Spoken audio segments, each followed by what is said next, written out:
The sun, a molten orb of brass, began its slow descent towards the horizon, bleeding hues of tangerine, and rose across the vast canvas of the Pacific. For Liam, however, the spectacle was a cruel mockery. Each shimmering ripple on the turquoise expanse, once a beckoning invitation, now whispered of his encroaching demise.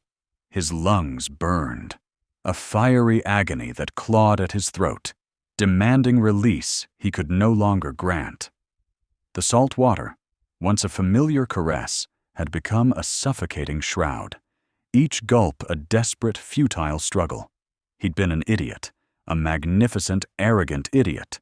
The dinghy, a flimsy vessel against the ocean's immensity, had been his folly, a spontaneous, ill-advised solo sailing trip, a desire to outrun the gnawing emptiness that had settled in his chest after Sarah's departure. He'd chased the horizon, a phantom limb of hope, only to find himself adrift. The dinghy splintered against a rogue wave that had materialized from nowhere, a monstrous liquid fist. Now the water was his prison, the horizon his tormentor. He flailed, his limbs heavy and unresponsive, the once powerful muscles screaming in protest. Panic, a cold serpent, coiled tighter with each passing moment, its venom seeping into his very soul. He tried to call out, but only a choked gurgle escaped his lips, swallowed by the indifferent roar of the waves. His vision blurred, the vibrant colors of the sunset softening into a hazy, indistinct smear. Despair, a crushing weight, settled upon him, heavier than any anchor. He was going to die, alone, a forgotten speck in the immensity of the ocean. Just as the last vestiges of his strength threatened to abandon him, a shadow flickered beneath the surface. At first he dismissed it, a hallucination born of his failing mind. But then it emerged, a sleek silver form, impossibly graceful, cutting through the water with effortless power. A dolphin. It was a bottlenose, its skin a mosaic of pearly gray, its intelligent eyes, dark and knowing, fixed upon him. Liam's breath hitched, a ragged gasp that was immediately snatched away by the water. He expected it to swim past, unconcerned, another creature of the deep oblivious to his plight. But the dolphin didn't swim past. It circled him. Slowly, deliberately, it began to trace a path around him, its movements fluid and unhurried. It was a silent sentinel, a guardian angel in the guise of a marine mammal. Liam watched, mesmerized, the fear momentarily receding, replaced by a flicker of something akin to awe. The dolphin's presence was a tangible thing, a beacon in the encroaching darkness. As the circles tightened, he felt a gentle nudge against his flailing arm. It was not aggressive, not a bump, but a soft, insistent pressure. The dolphin seemed to be guiding him, nudging him, trying to keep him afloat. Liam, weak and disoriented, could only cling to this unexpected lifeline. The dolphin's flank, smooth and cool against his skin, was a stark contrast to the burning salt water. He didn't know how long it had been. Minutes? Hours? Time had ceased to have meaning. The sun had dipped below the horizon, and the sky was now a deep indigo, pricked with the first hesitant stars. The water, once warm, was beginning to chill, seeping into his bones. His body was a symphony of aches and pains, each breath a monumental effort. Yet the dolphin remained. Its presence was a constant, a silent promise of something more than oblivion. It continued its patient vigil, circling, nudging, its dark eyes reflecting the faint starlight. Liam found himself talking to it, his voice a hoarse whisper, a pathetic plea to the universe. You're not going to leave me, are you? He rasped, the words barely audible. The dolphin responded with a soft click, a sound that resonated deep within Liam's chest, a strangely comforting affirmation. He thought of Sarah, of her bright laughter, her fierce intelligence, the way she used to scold him for his reckless impulses. He'd done this for her, in a way. He'd been trying to escape the ghost of their shared past, only to be confronted by his own mortality in the most visceral way. He pictured her face, etched with worry, and a fresh wave of regret washed over him. He had to survive. For her. For himself. The dolphin's persistent nudges became more urgent. It was as if it sensed his dwindling strength, the fading spark of his will to live. It would swim close, then circle back, its sonar clicks a constant, reassuring presence. Liam focused on those clicks, on the rhythmic swish of its tail, on the feel of its smooth skin against his. He clung to the dolphin as if it were a literal anchor, a tether to the world of the living. The night deepened, the stars now a dazzling expanse. A chill, deeper than the water's embrace, began to settle in. Liam's thoughts grew sluggish, his grip on reality loosening. He closed his eyes, surrendering to the inevitable, the dolphin's presence a faint, fading warmth against his cheek. He felt a final gentle nudge, a soft farewell, and then nothing. The world dissolved into a velvet blackness, the ocean's embrace finally claiming him. He was lost. And then, just as the darkness threatened to consume him entirely, a distant thrumming sound broke through the silence, a beacon of hope, a promise of salvation, cutting through the vast, empty night. The distant thrumming, a faint pulse against the ocean's indifferent roar, grew. It was a sound that sliced through the velvety blackness, a nascent beacon of hope piercing the encroaching oblivion. For Liam, it was a celestial symphony, a promise whispered on the wind, a salvation he dared not even dream of in his delirium. His lungs, a cavern of burning agony just moments before, now hitched with a ragged gasp, fueled by a desperate surge of adrenaline. The dolphin, a sleek silver form that had been his sole, mesmerizing companion for what felt like an eternity, seemed to sense the shift. Its rhythmic circling, a constant reassuring presence against his flailing limbs, intensified. The soft clicks and whistles that had resonated in the water, a strangely comforting affirmation, now seemed laced with an urgent, almost frantic energy. He felt a gentle nudge against his ribs, firmer than before, a deliberate guiding force. The dolphin was pushing him, not away from the sound, but towards it. His mind, sluggish and clouded by the icy grip of hypothermia and exhaustion, struggled to process the implications. This wasn't just a random encounter. This was an intelligent, purposeful intervention. He imagined those dark, knowing eyes, a mosaic of pearly gray, focused on him, on his dwindling strength, on the faint spark that still flickered within him. The thrumming resolved itself into the unmistakable growl of an engine.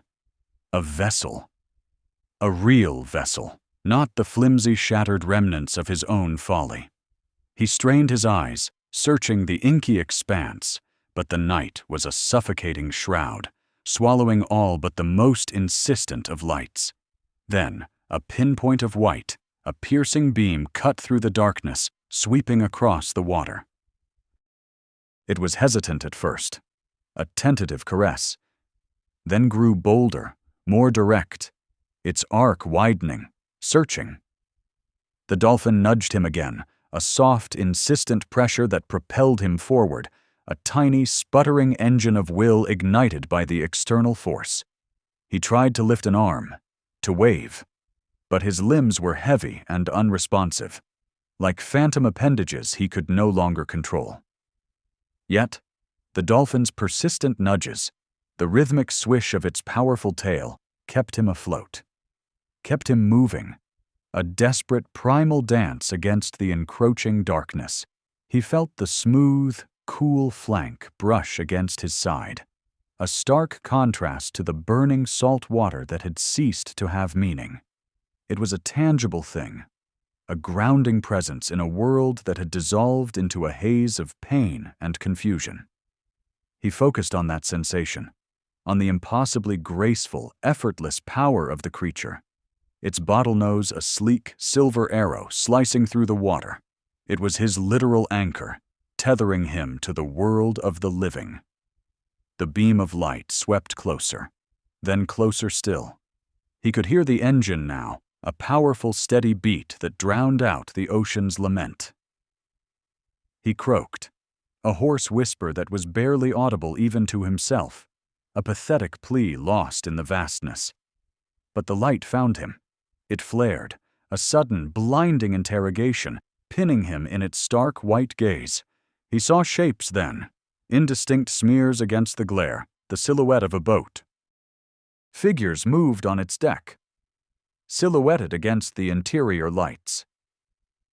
Shouts, muffled by distance and the wind, reached him. He felt a surge of something akin to triumph, a raw, animalistic will to survive that had been buried beneath layers of despair and self-recrimination. The Dolphin drew back slightly, its circling becoming more distant, more observational.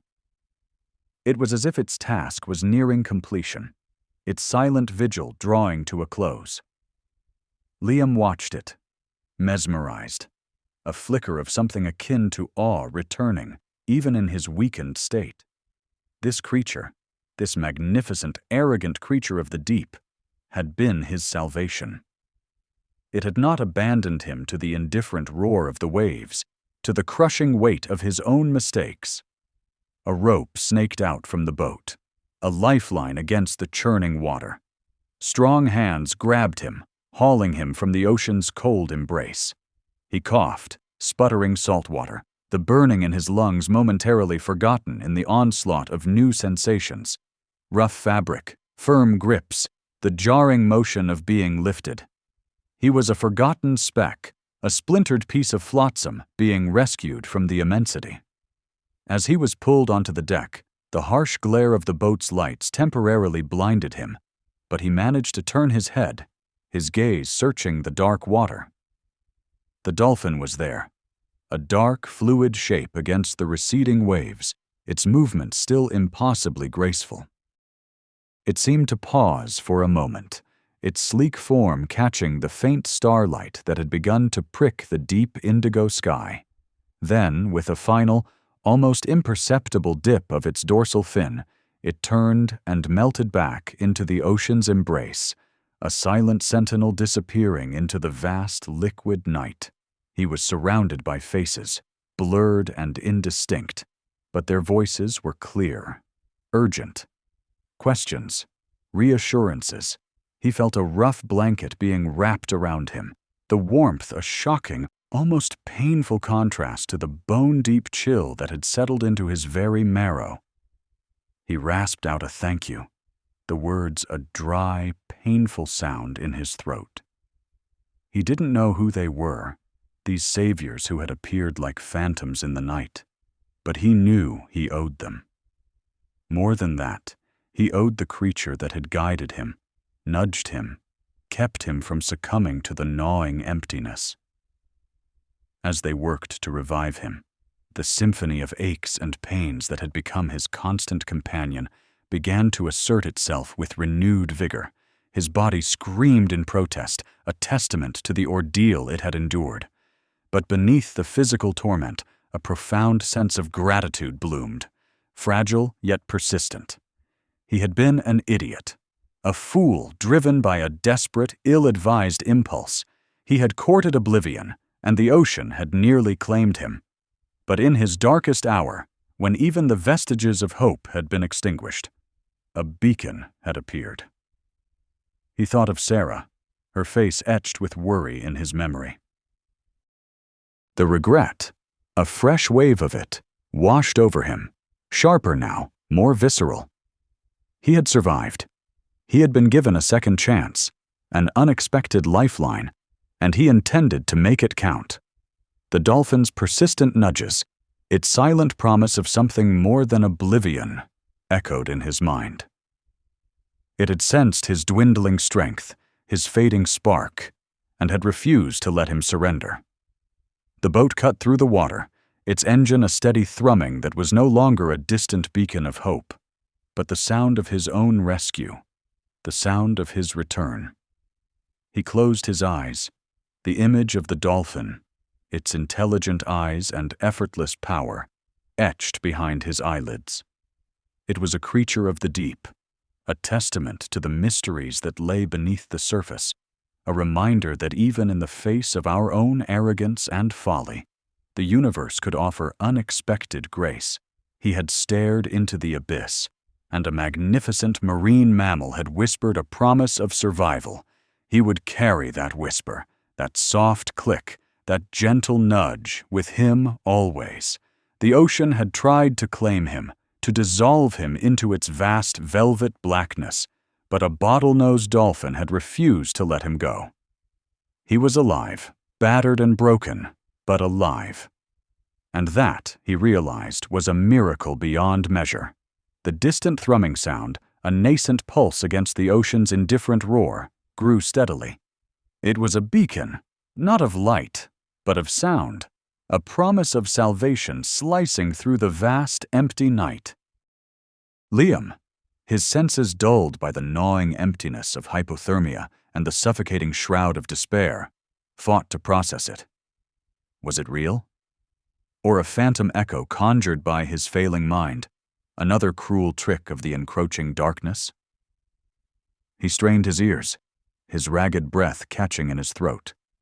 Yes, it was real. A low, resonant vibration that seemed to shake the very water around him. Hope, a fragile ember that had all but flickered out, flared anew. He tried to shout, but only a hoarse whisper escaped his cracked lips, a pathetic plea swallowed by the immensity. The dolphin, his silent sentinel, his guardian angel, seemed to sense the shift. Its sleek silver form, a blur of impossible grace and effortless power against the inky depths, moved closer. Its bottlenose, a mosaic of pearly gray, broke the surface near his face. Intelligent eyes, dark and knowing, seemed to fix on him, a silent affirmation that he was not alone in this fight. The creature nudged him again, a gentle, insistent pressure against his ribs, a stark contrast to the brutal lashing of the waves that had threatened to consume him. The sound grew louder, the thrumming resolving itself into the unmistakable chug of an engine. A vessel. A boat. Salvation? Liam's heart hammered against his ribs, a frantic drumbeat of relief. He fumbled for the useless flare gun, its damp casing a mockery of his earlier, ill-advised bravado. He'd been an idiot. A reckless, arrogant fool who had courted oblivion for the fleeting thrill of perceived freedom. Sarah's face, etched with worry and disappointment, flashed in his mind, a fresh wave of regret washing over him. He had to survive. For her. For himself. The dolphin continued its rhythmic circling, its movements fluid and unhurried, a creature of the deep offering a lifeline to a drowning man. It was mesmeric, the way it moved, a dance of pure instinct and grace. Liam watched, mesmerized as it dipped and surfaced, its presence a tangible thing, a beacon in the encroaching darkness. He felt a flicker of something akin to awe, a profound sense of wonder at this magnificent, intelligent creature that had chosen to stay with him, to guide him. Then, a light. A blinding beam cutting through the night like a celestial sword, sweeping across the water. It landed on him, momentarily searing his retinas, and then, blessedly, on the dolphin. The beam then swung towards the approaching vessel, a small fishing boat, its silhouette growing larger against the star-pricked sky. The engine noise intensified, a symphony of salvation. Voices, rough and concerned, carried across the water. "Hey, over here." Liam tried to wave, but his arm felt heavy and unresponsive, a splintered piece of driftwood. The dolphin, sensing the imminent arrival of his rescuers, gave him one last gentle nudge, a soft, insistent pressure that seemed to convey a silent farewell. Then, with a powerful flick of its tail, it was gone, disappearing back into the velvet blackness of the ocean, leaving behind only the faint ripple of its passage. The boat drew alongside, a sturdy, practical vessel that seemed impossibly large and solid after the flimsy vulnerability of his lost dinghy. A man, his face weathered and kind, leaned over the railing, his eyes widening in disbelief. "Good God, son! What in the world happened to you?" Hands reached for him, strong and sure, pulling him from the water. The shock of being lifted, of no longer fighting the crushing weight of the ocean, was almost as disorienting as the near drowning itself. He was hauled aboard, collapsing onto the rough deck, the cold seeping into his bones, despite the thick woolen blanket someone immediately wrapped around him. He lay there, gasping, the salt water stinging his eyes and burning his throat. The world tilted and spun, a dizzying kaleidoscope of unfamiliar faces and concerned murmurs. He couldn't speak, couldn't form coherent thoughts. His body, a symphony of aches and pains, screamed in protest with every movement, a testament to the monumental effort of simply staying alive. "He's hypothermic," a voice declared, calm and professional. "We need to get him warm and call for an ambulance." Liam drifted in and out of consciousness, the boat's engine a steady, comforting thrum beneath him. He remembered flashes, the rough texture of the blanket, the taste of warm liquid forced between his lips, the concerned faces peering down at him. But always, in the periphery of his fading awareness, there was the image of the Dolphin, its sleek form a fleeting memory, its intelligent eyes a haunting presence. He had seen it. He had truly seen it. Not as a fleeting curiosity, not as a mere marine mammal, but as something more, a conscious being, a protector, a silent promise of something beyond oblivion. The Dolphin had circled him for hours, a constant silent vigil, a living anchor tethered to the world of the living. And then, when rescue was nigh, it had simply vanished, leaving him with a gift more profound than mere survival, a renewed will to live, etched with the memory of a creature that had defied all logic. Days later, Liam sat in a sterile hospital room, the fluorescent lights a stark contrast to the deep indigo of the ocean night. The doctors had declared him lucky, miraculously lucky. He was weak, disoriented, and racked with a symphony of aches and pains, but he was alive. Sarah had visited, her initial relief giving way to a familiar, weary disappointment as he stammered out the story of his folly. He hadn't mentioned the Dolphin. How could he? It sounded like a hallucination, a desperate fantasy born of his failing mind. But it wasn't. He traced the condensation on his water glass, the cool dampness a welcome sensation against his parched lips. He thought of the Dolphin, its fluid, unhurried movements, its surprising strength. He remembered the gentle nudges, the way it had seemed to understand his plight, to deliberately trace a path towards the approaching sound. It hadn't been random. It had been purposeful. He'd been an idiot, a reckless, arrogant fool, but he had also been given a second chance, a chance delivered not by human hands, but by a creature of the deep, a marine mammal with eyes that held a fierce intelligence, a creature that had offered him an unexpected lifeline when all hope had seemed lost. He had survived the ocean's embrace, but he would never forget its siren song, nor the silent, intelligent guardian that had pulled him back from its depths. The memory of the Dolphin's soft clicks, resonating strangely in the vast silence, was a comforting affirmation. It was a reminder that even in the most desolate of circumstances, when the universe seemed intent on crushing you into a forgotten speck, there could be unexpected kindness, a flicker of something extraordinary He had confronted his mortality in the most visceral way, and in his darkest hour he had found not despair, but a profound connection with a creature he barely understood.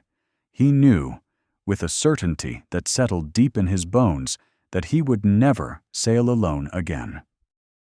And he would never look at the vast, indifferent expanse of the ocean without remembering the sleek silver form that had circled him for hours, a testament to a bond forged in the crucible of near death, a silent promise of the astonishing and often inexplicable grace that could be found in the world's wild heart.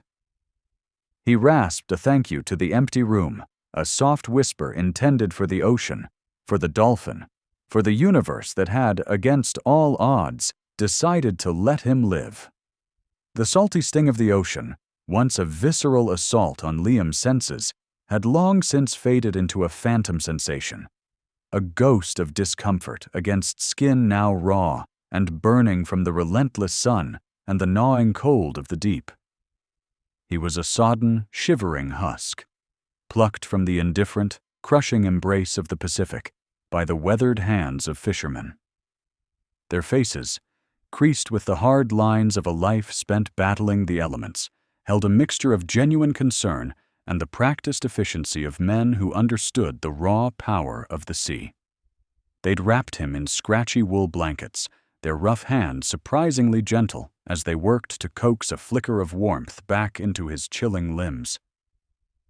The sun, a brilliant, almost mocking memory now, had long since dipped below the horizon, surrendering the vast expanse of the sky to a deep, velvety indigo, pricked by the hesitant glint of stars emerging like shy diamonds. The journey back to shore was a blurry odyssey, a disorienting haze of exhaustion, pain, and the lingering echoes of primal fear. Every ache, every throb that resonated through his battered body was a testament to the monumental, desperate effort he'd exerted, the sheer, unadulterated fight for survival. His frayed nerves played a silent, ceaseless symphony of agony, a constant beckoning promise of oblivion, a creeping darkness that had, for what felt like an eternity, held him captive. Yet through the suffocating despair, one memory remained stubbornly vivid, an impossible, luminous counterpoint: the dolphin. I was an idiot. The thought, a familiar gnawing emptiness in the pit of his stomach, resurfaced with a clarity that was both excruciatingly painful and paradoxically grounding, arrogant, reckless. He'd pointed his small, ill-equipped sailboat into the vast, uncaring immensity of the ocean, fueled by a volatile cocktail of grief and wounded pride. He'd been chasing some grand, cathartic moment of self-discovery, a desperate attempt to outrun the shadows that haunted him. Instead, he'd found himself staring into the abyss, a forgotten speck on the verge of being swallowed whole by the indifferent maw of the sea. Sarah's face, a haunting ghost from a shared past, flickered behind his eyelids, her disappointment a heavier burden than any rogue wave that had crashed over his vessel. He'd deserved her leaving, deserved every splintered piece of the wreckage he'd so carelessly constructed. The trawler's engine thrummed a steady, rhythmic beat against the profound, enveloping silence of the night, a stark, comforting contrast to the monstrous liquid fist that had nearly extinguished his life. Liam focused on that thrumming, on the rough, woolly texture of the blanket against his cheek, on the faint, metallic tang of the sea that still clung stubbornly to his clothes. These were tangible things, anchors in the swirling vortex of his near demise, solid realities in the face of the incomprehensible. He'd seen the dolphin, a sleek silver form, impossibly graceful, its movements a testament to effortless power and serene control. He'd felt its soft, insistent pressure, a guiding force when his own limbs had been heavy, unresponsive, and filled with a bone-deep fatigue. It had been a creature of the deep, a silent sentinel, a guardian angel in the guise of a marine mammal, a beacon of life in the encroaching darkness. He rasped a question, his voice a hoarse whisper that barely disturbed the hushed night air. The dolphin? One of the fishermen, a man whose face was a roadmap of weathered lines and whose eyes held the vast ancient wisdom of the sea, looked down at him. "Saw it, mate. Kept you company, it did." "Never seen anything like it, not for that long." He paused, his gaze drifting towards the dark, inscrutable expanse of water beyond the trawler's rails. "Like it knew you were in trouble." Liam hitched a ragged gasp, the air catching in his throat. It was more than just knowing.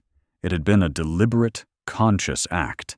He'd seen the intelligence in its dark, knowing eyes, a mosaic of pearly gray that seemed to hold an ancient, profound wisdom.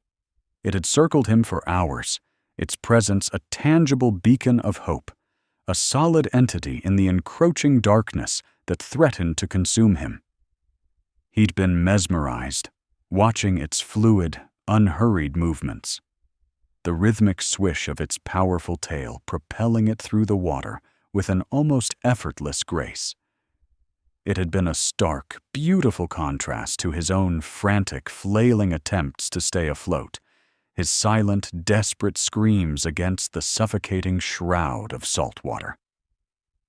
The fishermen, with their quiet competence and understated compassion, had brought him ashore to a small, bustling harbor town where the air itself tasted of salt, diesel, and the promise of solid ground. He'd been treated for hypothermia, his body a symphony of aches and pains from a collection of scrapes and bruises that felt like a physical manifestation of his internal turmoil. He'd spoken little, the words catching in his throat, a pathetic plea for understanding that felt entirely inadequate. How could he possibly explain the inexorable, almost seductive pull of the ocean's embrace, the crushing weight of his own failures, and the inexplicable, miraculous intervention of a creature from another world? He'd been an idiot, a fool who had courted death. But he was alive. And the dolphin. The dolphin had been a literal anchor, tethering him to the world of the living when he had been ready to surrender to the sweet, seductive oblivion. He had seen its sleek form dip and weave through the water, a fleeting flash of silver in the hazy, indistinct smear of his vision, a constant, reassuring presence that refused to abandon him. It had been a silent promise of something more than the gnawing emptiness that had driven him out to sea in the first place, a whisper of hope in the face of despair. Back in the sterile confines of his rented room, the walls felt too close, the silence too loud, amplifying the turmoil within him. The memory of the dolphin's soft clicks, resonating strangely comforting affirmations in the vast, indifferent roar of the waves, played on repeat in his mind. It had been a creature of fierce intelligence, perhaps even scolding him for his reckless impulses, for his ill-advised quest to escape the ghost of Sarah. He had confronted his mortality in the most visceral way imaginable, a confrontation etched with worry, regret, and a profound sense of self-recrimination. He'd wanted to survive, not for himself, but for the faint, almost imperceptible hope that somewhere, somehow, he could make amends for his past mistakes. The persistent, gentle nudges of the dolphin had been urgent, as if it sensed his dwindling strength, the fading spark of his will to live. It had swum close, circled back, its sonar clicks a melodic, almost musical counterpoint to the frantic pounding of his own heart. Its rhythmic swish had been a constant, a literal anchor, tethering him to the world of the living when he had been on the precipice of letting go. Days bled into a week, each sunrise a new opportunity to confront the vastness that had almost claimed him. Liam walked the shoreline, the vast expanse of the Pacific stretching before him, a canvas of dazzling blues and greens that no longer held the same paralyzing terror, but a profound, almost sacred awe. The chill of the water, which had once threatened to drag him into the abyss, now felt like a cool, invigorating caress against his skin. He had nearly succumbed, nearly let the water's embrace settle in, his thoughts growing sluggish, his grip on reality loosening with each passing moment. He had been surrendering, accepting the inevitable, the final release. But then, the dolphin. He knew with a certainty that settled deep within his bones that he would never speak of it. How could he? The fishermen had seen it, acknowledged its presence, but they hadn't truly understood.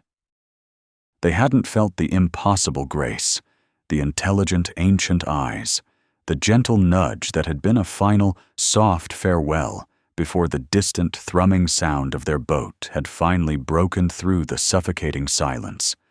A beacon of hope, a promise of salvation cutting through the vast empty night. It was a secret he would carry, a quiet testament to the profound, unfathomable mysteries that lay hidden beneath the waves, and to the unexpected, inexplicable grace that had pulled him back from the brink. He had been an idiot, a fool who had flirted with oblivion, but he had also been given a second chance, a gift from the deep, a stark reminder that even in the face of utter despair, life, in its most wondrous and unexpected forms, could still offer a lifeline. The ocean had nearly claimed him, and the dolphin, that magnificent, enigmatic creature, had refused to let it. He owed it everything, a debt he could never truly repay, a silent promise etched into the very fabric of his being, a constant reminder of the profound, unspoken connections that bind us to the natural world.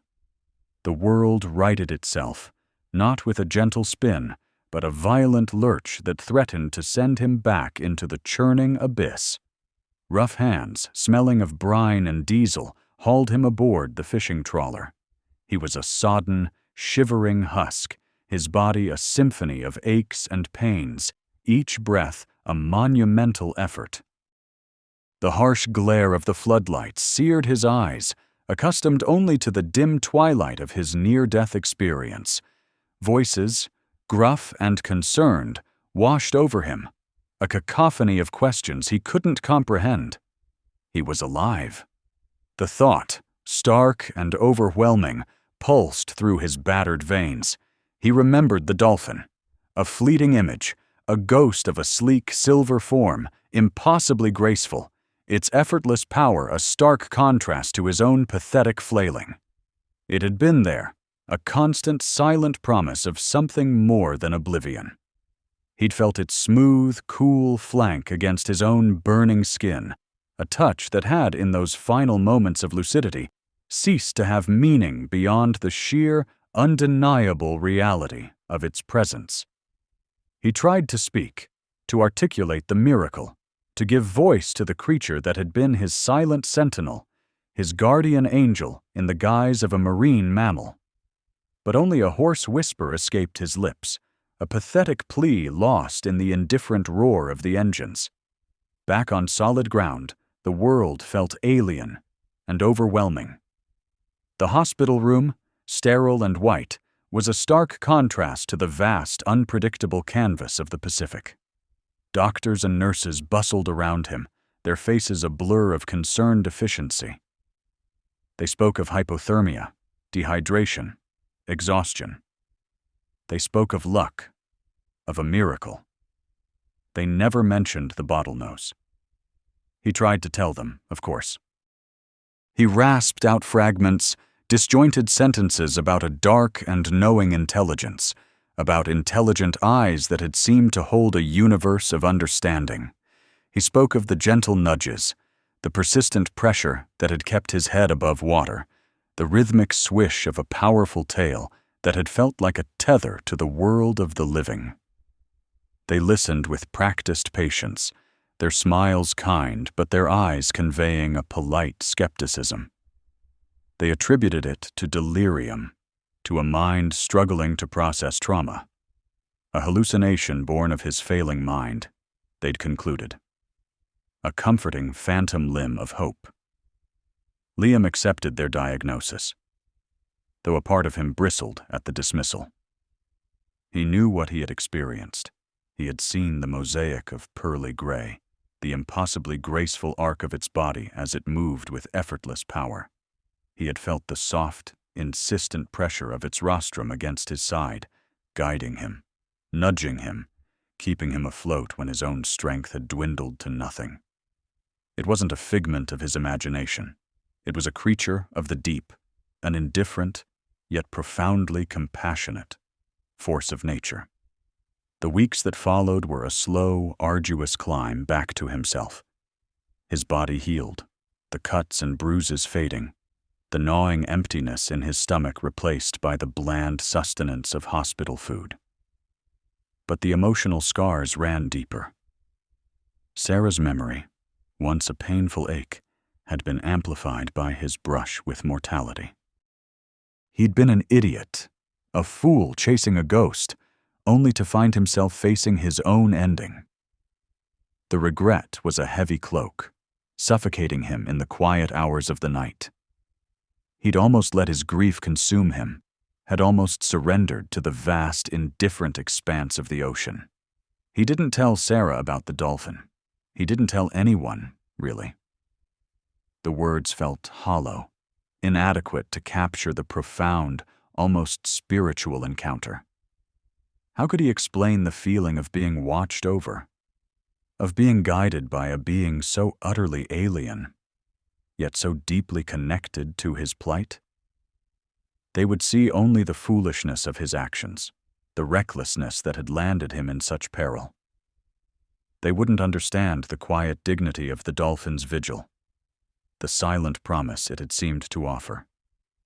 One particularly bleak afternoon, staring out the hospital window at a sky the color of bruised plums, the memory of the dolphin's intelligent eyes, dark and knowing, surfaced with startling clarity. He remembered the soft click, a sound that had resonated through the water, a strangely comforting affirmation. It was a sound of communication, of awareness. It was the sound of a creature acknowledging his presence, his struggle. He found himself sketching on a napkin, his hand unsteady at first, then gaining confidence as the image formed. A sleek, curved body, a dorsal fin cutting through the water, a powerful tail. He drew the intelligent eyes, the dark, knowing gaze that had held him captive, that had refused to let him sink into oblivion. It was a crude rendering, a far cry from the magnificent reality, but it was a tangible thing, a testament to what he had witnessed. When he was finally discharged, the world outside the hospital felt both familiar and terrifyingly new. The city buzzed with a relentless energy that seemed a world away from the silent, profound encounter he'd had with the ocean and its enigmatic inhabitant. He was a changed man, though outwardly he looked much the same. The arrogance that had once clung to him like a second skin had been washed away, replaced by a quiet humility. He visited Sarah's apartment not to beg for her return, but to offer a silent apology, a recognition of the pain he had caused. He found her packing, her movements efficient and deliberate. She looked at him, her expression a complex mixture of hurt and resignation. He didn't plead. He didn't make excuses. He simply said, "I'm sorry, Sarah, for everything." She nodded, a flicker of something akin to surprise in her eyes. "I know, Liam," she said softly. "I know you are." He didn't expect forgiveness, and he didn't receive it in any grand gesture. But in that moment, a small part of the gnawing emptiness within him began to recede. He had confronted his past, his mortality, in a visceral way. He had faced the abyss and been pulled back from the brink by an unexpected lifeline.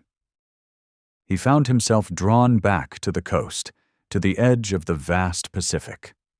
He stood on the shore, the salty spray misting his face, the rhythmic crash of the waves a familiar lullaby. He looked out at the horizon, no longer a tormentor, but a beckoning invitation. He understood now that the ocean, in its immense and indifferent beauty, held a profound power. It could take, but it could also give. It could drown, but it could also save. He never saw the dolphin again. He knew it was out there, a creature of the deep, living its life in the boundless expanse of the ocean, its existence a secret shared only between him and the waves. Yet, its presence lingered. He carried the memory of its intelligent eyes, its gentle nudges, its silent promise of survival.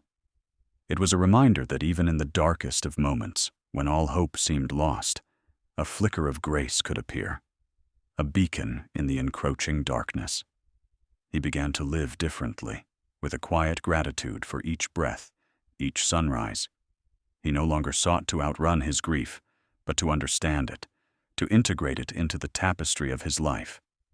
He knew that the scars remained, etched deep within him, but they were no longer the defining feature of his existence. They were a testament to his survival, a reminder of the profound, inexplicable connection he had forged with a creature of the sea. The dolphin had circled him for hours, a silent sentinel in the face of his encroaching demise, and in its own inscrutable way had delivered him back to the world of the living, forever changed by its selfless act of marine mammal compassion. The vast canvas of the Pacific no longer felt like an enemy, but a place of profound mystery and unexpected grace, a reminder that even in our most desperate hours, salvation can come from the most unlikely of sources. The salt still stung Liam's eyes, a phantom ache that mirrored the lingering chill seeping into his bones. He lay in the narrow bunk of the fishing trawler, the rough canvas scratching against his skin, the rhythmic thrum of the engine a low, insistent pulse against the ringing silence in his ears. They had pulled him from the indifferent embrace of the Pacific, a sodden, shivering husk, and now the world was a hazy, indistinct smear of concerned faces and gruff voices. He'd mumbled thanks, his throat raw and protesting, but the words felt hollow, inadequate against the immensity of what had transpired. He'd tried to explain, of course, to the burly captain with the weathered face, to the younger deckhand who'd wrapped him in a scratchy blanket. He'd spoken of the dolphin, its sleek silver form a startling contrast to the encroaching darkness, its intelligent eyes, dark and knowing, seeming to hold a universe of understanding. He'd described the gentle nudges, the persistent pressure that had kept his head above the suffocating shroud of water, the way it had traced a path, fluid and unhurried, towards the distant, improbable beacon of their lights. But his words had dissolved into the harsh reality of their skepticism. "Hypothermia can play tricks, son," the captain had said, his voice gruff but not unkind. "You were seeing things, a hallucination born of your failing mind." The deckhand had nodded, a flicker of pity in his gaze. Liam had seen it then, the unspoken dismissal, the easy categorization of his miraculous salvation as a product of a mind teetering on the precipice of oblivion. He closed his eyes, and the image of Sarah's face swam into view, her smile a bittersweet memory. He'd been an idiot, a fool blinded by his own arrogance and grief. He'd set out on that foolish, ill-advised voyage, a flimsy vessel against the ocean's immensity, a desperate attempt to outrun the gnawing emptiness she'd left behind. And here he was, a forgotten speck, nearly claimed by the very element he'd sought to conquer with his reckless despair. He remembered the moment the rogue wave had materialized, a monstrous liquid fist that had splintered his dinghy and tossed him into the churning, frigid sea.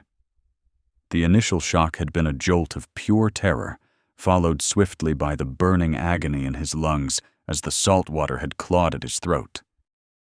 Panic, a cold serpent, had coiled tighter and tighter, its venom seeping into his very soul. He'd flailed, his limbs heavy and unresponsive, the indifferent roar of the waves a mocking soundtrack to his encroaching demise. And then, the dolphin. It had appeared as if conjured from the very depths of his desperation. A bottlenose, its mosaic of pearly gray skin shimmering in the fading light. It hadn't approached with the frenetic energy of a panicked creature. Instead, it had circled him, its movements impossibly graceful, its effortless power a stark contrast to his own failing strength. He'd watched, mesmerized, as it dipped and weaved, its dark, knowing eyes fixed on him. He'd expected aggression, perhaps a curious bump, a fleeting interaction. But this was different. This was deliberate. The dolphin had nudged him, not with force but with a soft, insistent pressure, guiding him, keeping him afloat when his own will was beginning to falter. It had been a tangible thing, a beacon in the encroaching darkness. He'd felt the smooth, cool flank against his skin, a stark contrast to the burning salt water that had ceased to have meaning. He'd hitched a ragged gasp, the sheer improbability of it all washing over him. He, Liam, the man who had driven Sarah away with his self-absorption, the man who had courted oblivion, was being saved by a creature of the deep, a marine mammal seemingly oblivious to his plight. It had circled him for hours, a silent sentinel, a guardian angel in the guise of nature's wildness. As the sun, a molten orb of brass, had dipped below the horizon, bleeding hues of tangerine, and rose into the vast canvas of the Pacific, the dolphin had remained. Its presence, a constant silent promise of something more than oblivion, had been a lifeline. He'd felt his strength dwindling, his thoughts growing sluggish, the grip on reality loosening. Surrendering, he'd thought, felt almost peaceful. But the dolphin's persistent nudges, its rhythmic swish of its tail had pulled him back, anchoring him to the world of the living. He remembered the sonar clicks, soft and resonant, a strangely comforting affirmation in the vast, echoing silence. They had felt like questions, or perhaps reassurances. He'd rasped something, a pathetic plea to the universe, and the dolphin had responded with a soft click that had resonated deep within him. It was a connection, he'd realized, a communication beyond words. Now, lying in the relative warmth of the trawler's cabin, the memory felt both vivid and dreamlike. The fishermen, bless their pragmatic hearts, had done what they could. They'd plied him with hot broth, their faces etched with a mixture of concern and professional detachment. They'd bandaged a few scrapes, checked him for broken bones, and now he was to be taken to the nearest port, where further medical attention awaited. But the true healing, he suspected, would come from within. The encounter had stripped away his arrogance, his carefully constructed defenses. It had confronted him with his mortality in a visceral way, and in that confrontation he had found a flicker of something akin to awe. The dolphin, with its inexplicable grace and unwavering vigil, had offered him a second chance, a reprieve from the self-inflicted darkness. He sat up, wincing as a symphony of aches and pains announced itself. The rough blanket pooled around his waist. The bunk was small, but it was solid, real. The trawler chugged steadily onward, a sturdy, unpretentious vessel that had, in its own way, mirrored the dolphin's silent, persistent purpose. He looked out the small, salt-streaked porthole. The ocean, now a deep indigo, was beginning to prick with hesitant stars. The warm air of the day was beginning to chill, a reminder of the cold he had so narrowly escaped. He thought of Sarah again, not with the sharp pang of regret that had been his constant companion, but with a fresh wave of understanding. He had to survive, not just for himself, but to honor the improbable gift he'd been given. He had to live. The memory of the dolphin's intelligent eyes, dark and knowing, was etched into his mind. He hadn't just been rescued by a marine mammal, he had been seen. His despair, his foolishness, his desperate yearning for an escape. The dolphin had seemed to perceive it all. And in its unwavering presence, it had offered him not judgment, but a quiet, profound affirmation.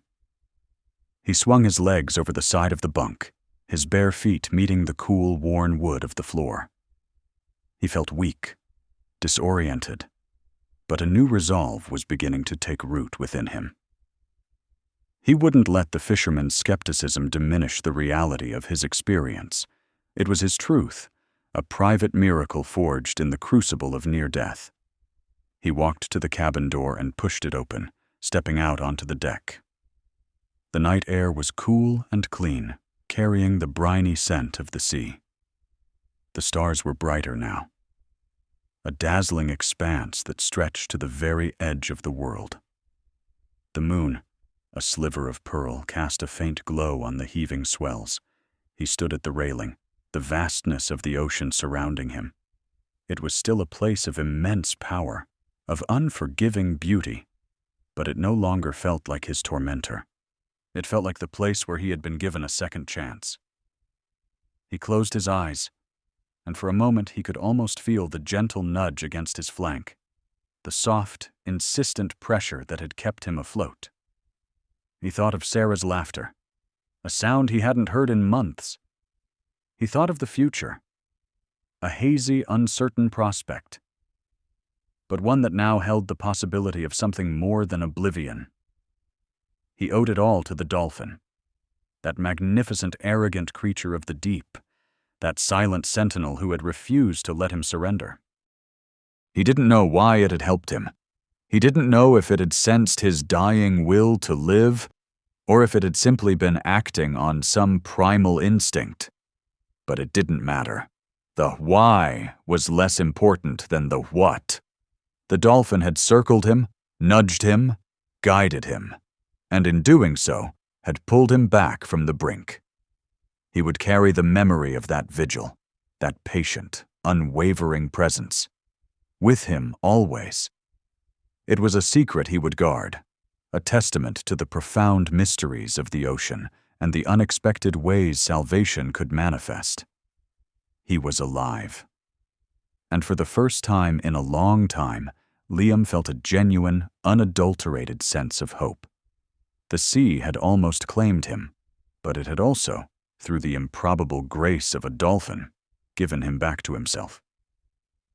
The journey ahead was uncertain, but he would face it, humbled and transformed, forever marked by the silent promise of that sleek, silver form.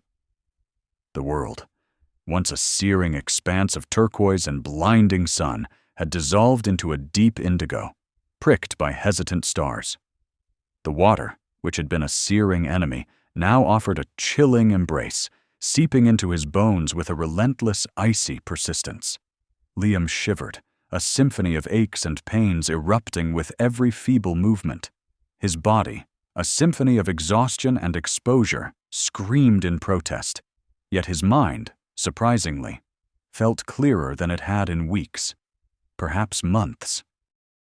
The gnawing emptiness that had spurred his reckless voyage, the phantom limb-ache of Sarah's absence, seemed to have receded, replaced by a more immediate, visceral struggle for survival. He blinked, the effort monumental. The last vestiges of the sun, a fiery agony in his eyes just hours before, had long since dipped below the horizon, leaving behind only the faintest blush on the darkening sky. Now, the immensity of the Pacific was a black velvet cloak, dotted with the distant, indifferent glitter of the cosmos. He was a forgotten speck, a fleeting breath in the face of such profound, ancient darkness. He'd been an idiot. The thought, a bitter refrain, echoed in the hollows of his skull. An arrogant, self-destructive idiot, chasing a ghost, only to find himself face to face with his own mortality.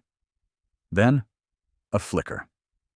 Not a star, not a trick of his failing mind. A sleek silver form, impossibly graceful, cutting through the inky water. It was him.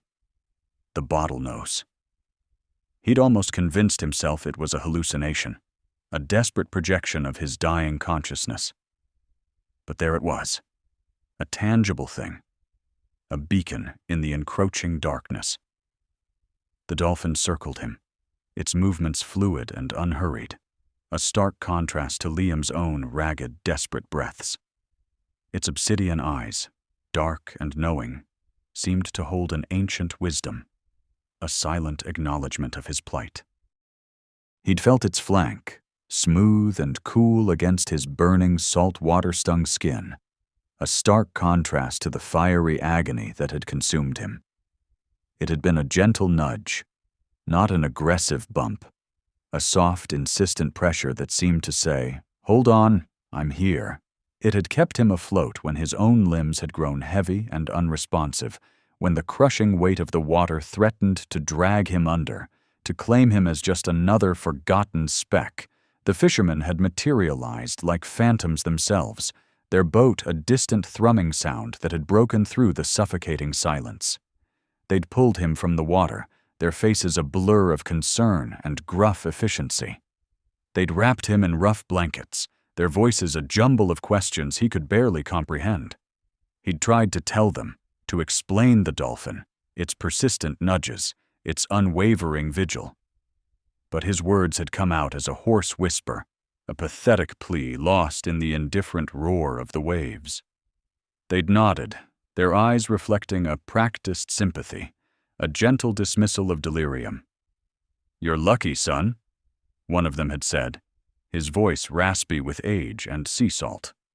"Real lucky." Liam had known, with a certainty that transcended his hypothermic haze, that luck had little to do with it. It was the dolphin, the creature of the deep, the silent sentinel, the guardian angel in the guise of a marine mammal. He'd watched it, mesmerized, as it had circled his flimsy dinghy, a mosaic of pearly gray against the vibrant turquoise. It had seemed to study him, its intelligent eyes, dark and knowing, assessing his every move. There had been no aggression, no curiosity that bordered on threat, only a focused, rhythmic swish of its powerful tail, a constant, silent promise of something more than oblivion. Now, adrift in the vast, indifferent night, the memory of that sleek form was a lifeline. He could still feel the phantom sensation of its smooth skin, the gentle pressure of its rostrum against his side. It had been a tether, a literal anchor to the world of the living when he'd been on the precipice of surrendering to the ocean's cold embrace. He'd hitched his breath, a ragged gasp escaping his lips. He was still here. He had survived. The memory of Sarah's face, etched with disappointment, flashed behind his eyes. He'd ruined everything, his arrogance a monstrous liquid fist that had shattered his own life, and hers. He'd sailed away, a foolish, ill-advised escape, hoping to outrun the ghost of their shared past. Instead, he'd plunged headfirst into a more profound confrontation with his own mortality. The dolphin, in its inexplicable way, had offered him a reprieve, a chance to confront not just the ocean's immensity, but the vast, uncharted waters of his own regret. He closed his eyes, not in surrender, but in contemplation. The symphony of aches and pains was a constant reminder of his physical fragility, but the memory of the dolphin's presence was a balm to his battered spirit. He could almost hear its soft clicks, a sonar symphony that resonated with a strangely comforting affirmation. It was a language he didn't understand, yet it spoke volumes. It was a scold for his reckless impulses, a gentle reminder of the fierce intelligence that governed its every action. It was a promise that even in the most desolate of circumstances, connection, however unexpected, could be found. He remembered the way it had dipped and swayed, its body a fluid dance against the backdrop of the setting sun. The sun, once a molten orb of brass, had bled hues of tangerine and rose, painting the vast canvas of the Pacific with a beauty that had felt like a cruel mockery of his desperate situation. But the dolphin had seemed to move in harmony with it, an effortless power that spoke of its dominion over this watery realm. It was a creature of the deep, unconcerned with his plight, yet it had chosen to intervene. Why? He would never truly know. Perhaps it was instinct, a simple biological imperative to assist a struggling creature. Or perhaps, Liam allowed himself to believe, it was something more, a flicker of empathy, a shared understanding of the struggle to survive. He could feel the chill deepening, the water's embrace becoming more profound.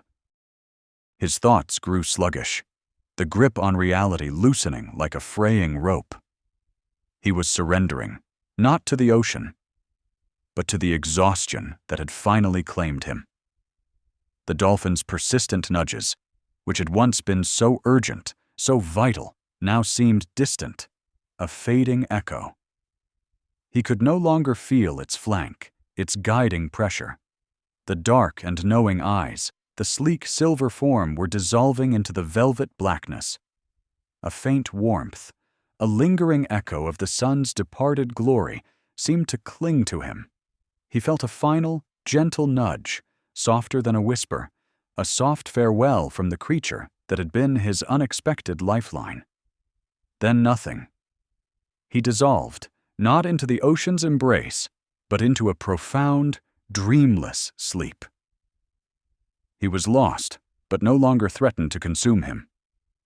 The ocean was claiming him, but it felt less like a vanquishing and more like a return.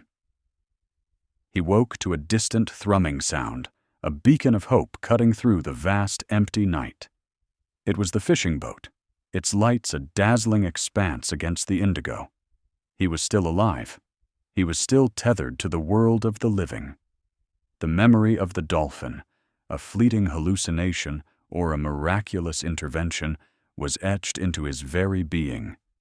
It was a silent promise, a constant reminder that even in the face of overwhelming despair, life, in its most unexpected and magnificent forms, could offer salvation. He rasped a breath, the air catching in his throat. He had survived. And he would never forget the creature that had circled him for hours, a silent sentinel in the face of his encroaching demise. The rough canvas of the bunk scratched against Liam's cheek, a welcome, grounding sensation after the suffocating softness of the water. The rhythmic thrum of the trawler's engine was a steady heartbeat against the ringing silence in his ears. He was alive. The thought pulsed through him, a dizzying, overwhelming realization. He blinked, the harsh glare of the cabin lights searing his eyes, accustomed only to the twilight of his near-death experience. Voices, gruff and concerned, washed over him, a cacophony of questions he couldn't quite process. He was a sodden, shivering husk, plucked from the indifferent embrace of the Pacific by the weathered hands of fishermen.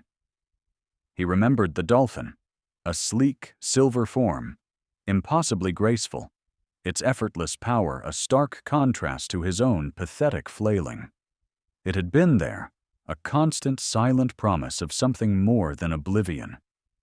He'd felt its smooth, cool flank against his burning skin, a touch that had, in those final moments of lucidity, ceased to have meaning beyond the sheer, undeniable reality of its presence. He tried to speak,